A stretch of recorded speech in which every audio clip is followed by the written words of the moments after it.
السلام علیکم دوستوں، بہنوں اور بھائیوں، میں محمد خورشید خان اردو ادب کی جانب سے آپ سے مخاطب ہوں ایک نئے ویڈیو کے ساتھ، جس کا عنوان ہے چکبست لکھنوی کی نظم نگاری۔ تو آئیے دوستو، بغیر کسی تمہید کے ہم چکبست پر مضمون شروع کرتے ہیں کہ چکبست کا اصل نام پنڈت برج نارائن چکبست فیضان میں 19 جنوری 1882 کو پیدا ہوئے۔ ان کے والد کا نام پنڈت ادت نارائن تھا، جو 1887 میں انتقال کر گئے۔ ان کے ماموں کا نام پنڈت للتا پرساد بھٹ پوری تھا۔ چکبست نے لکھنؤ میں اپنی تمام تعلیم مکمل کی۔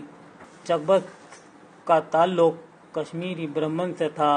چکبست نے 1905 میں لکھنؤ سے BA کیا۔ 1907 میں وکالت کی۔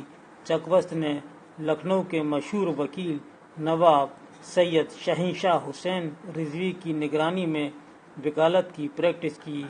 12 فروری 1926 کو صرف 44 سال کی عمر میں چکبست کا انتقال ہوا۔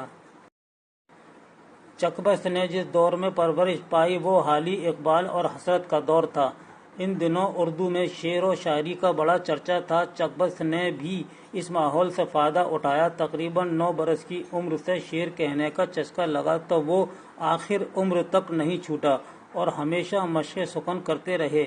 35 سال کی عمر میں اردو شاعری میں ان کو ایک اہم مرتبہ حاصل ہوا۔ انہوں نے حالی اور اقبال کی پیروی میں قومی اور وطنی نظمیں لکھی جو بے حد پسند کی گئیں۔ 1918 میں چکبست نے اپنا مشہور رسالہ جاری کیا۔ چکبست اور عبدالحلیم شرر کے درمیان مثنوی گلزار نسیم کو لے کر ایک زبردست معرکہ ہوا۔ اس معرکے کو کتابی صورت میں معرکہ شرر اور چکبست کا نام دیا گیا۔ برج نارائن چکبست جدید و قدیم دونوں تہذیبوں کے اہم نواں تھے۔ چکبست نے نئے موضوعات غزل میں داخل کر کے اس کے دائرے کو بہت وسیع بنایا۔ زبان و فن کے اعتبار سے وہ لکھنؤ کی ادبی پیداوار کے دل دادا تھے۔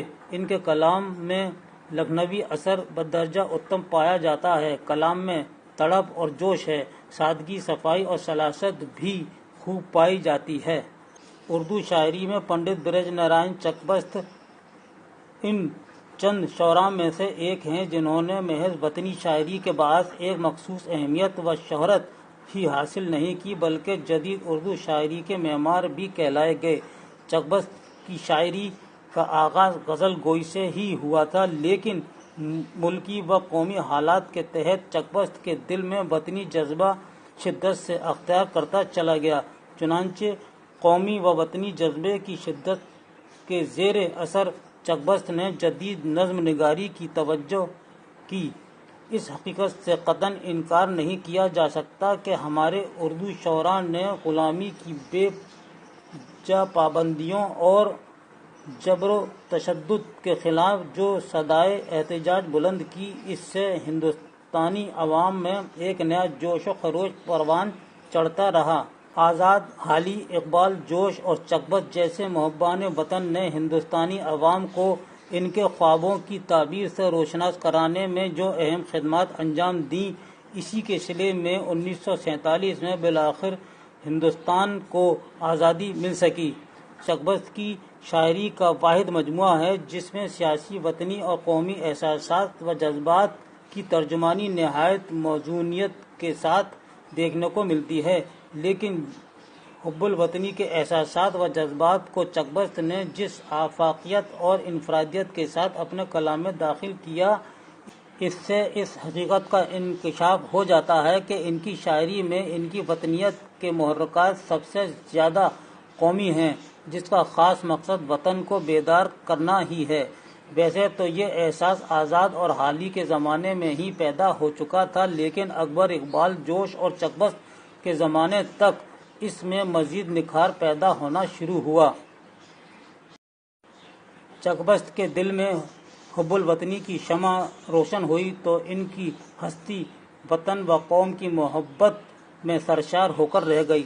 خاک ہند، وطن کا راگ، ہمارا وطن، نالہ درد، سیر دہرادون وغیرہ ان کی نظموں کو پڑھنے سے ان کی خداداد ذہانت کا اندازہ بھی ہوتا ہے اور قومی و وطنی جوش و خروش کا بھی پتہ چلتا ہے۔ ایسا محسوس ہوتا ہے کہ گویا چک بست کی رگ رگ میں وطنیت کا جذبہ کوٹ کوٹ کے بھرا ہوا ہے۔ در حقیقت حب الوطنی کے جذبے نے چک بست کو جدید اردو شاعری میں دیگر شعراء سے منفرد کر دیا ہے، کیونکہ انہوں نے اپنی شاعری کو محض وطن و قوم کے لیے وقف کر دیا تھا، اس دور میں جب کہ قوم میں احساس زندگی کی لہر پیدا ہونے لگی تھی۔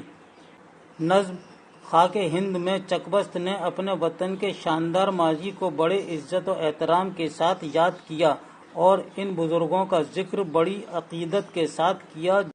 نظم آوازۂ قوم میں انہوں نے ہوم رول کی حمایت کی۔ اس نظم میں ہندوؤں اور مسلمانوں سے ہوم رول کو اپنانے کی تلقین کی ہے۔ چک بست ہوم رول کے حامی تھے۔ چک بست نے شخصی مرثیے بھی لکھے۔ گوپال کرشن گوکھلے اور بال گنگادھر ان کے مشہور شخصی مرثیے ہیں۔ چک بست نے صرف ایک مجموعہ کلام اپنے پیچھے چھوڑا جس کا نام صبح وطن ہے۔ یہ مجموعہ انہوں نے اپنی حیات میں ہی طباعت کے لیے روانہ کر دیا تھا، لیکن یہ ان کی موت کے بعد شائع ہو سکا۔ اس کے علاوہ ان کے مضامین کا مجموعہ بھی مضامین چک بست کے نام سے منظر عام پر آ چکا ہے۔ چک بست کی بہت مشہور نظم رامائن کا ایک سین ہے۔ اس نظم میں کل 32 بند ہیں، جن میں شروع میں 22 بندوں کا عنوان راجا رام چندر جی کا ماں سے رخصت ہونا ہے کے تحت پیش کیا ہے اور آخری 11 بندوں کا عنوان ماں کا جواب ہے۔ دونوں حصوں میں ماں اور بیٹے کے درمیان مکالمے ہیں۔ دوستو، یہ تھا ہمارا آج کا عنوان چک بست لکھنوی کی نظم نگاری۔ اس کے ساتھ ہی اپنے دوست محمد خورشید خان کو اگلے ویڈیو تک کے لیے اجازت دیجیے۔ اللہ حافظ۔